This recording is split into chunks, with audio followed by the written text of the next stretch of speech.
the thing with artificial intelligence as it relates to the Internet of Things, data is such a currency these days, such a commodity. And I think, I forget the number, but I think it was 120 million was the number that Ian threw at us yesterday for the data points that he had collected just through his various projects. And when it comes to artificial intelligence, all the protocols and all the decision making and actions that I just mentioned to you that would be done by a technician can be done by an artificial intelligence model. How this works is the model will take data. It will derive a decision based on the data. It will then implement that decision into the system. The system will create a feedback loop of information, which will go back in. It will create new data. The new data will create new decisions, will create new actions, will create new data, and that becomes a cycle that goes round and round. That cycle is designed to train the model and to make the model smarter and more efficient.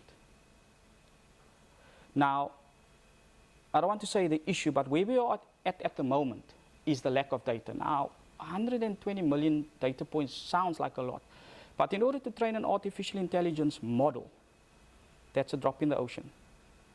So at the moment, we are sitting in a situation where we could theoretically create a virtual machine, create an artificial intelligence model, and allow this model to operate and learn within that environment. The issue we have currently is the amount of data that's available for that environment.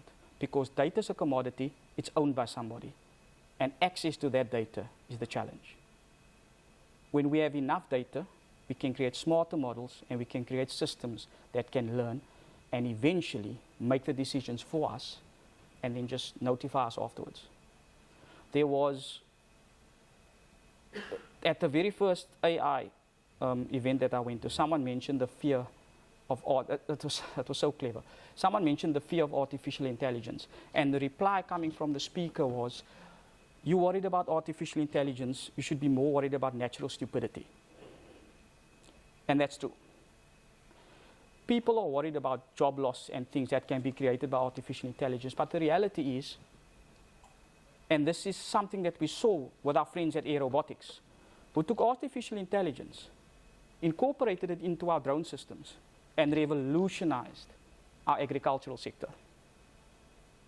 The concern was that the lady that was sitting on the truck that was doing all that fertilizing would now lose a job. That lady is now sitting behind the desk of a computer and she's a supervisor. And she's earning a lot more money and she's a lot happier and her back feels better. So artificial intelligence is something that can transform industry, not just in terms of what it can do for us in terms of efficiency, but it can transform jobs. It doesn't necessarily take jobs, but it can turn them into something completely different.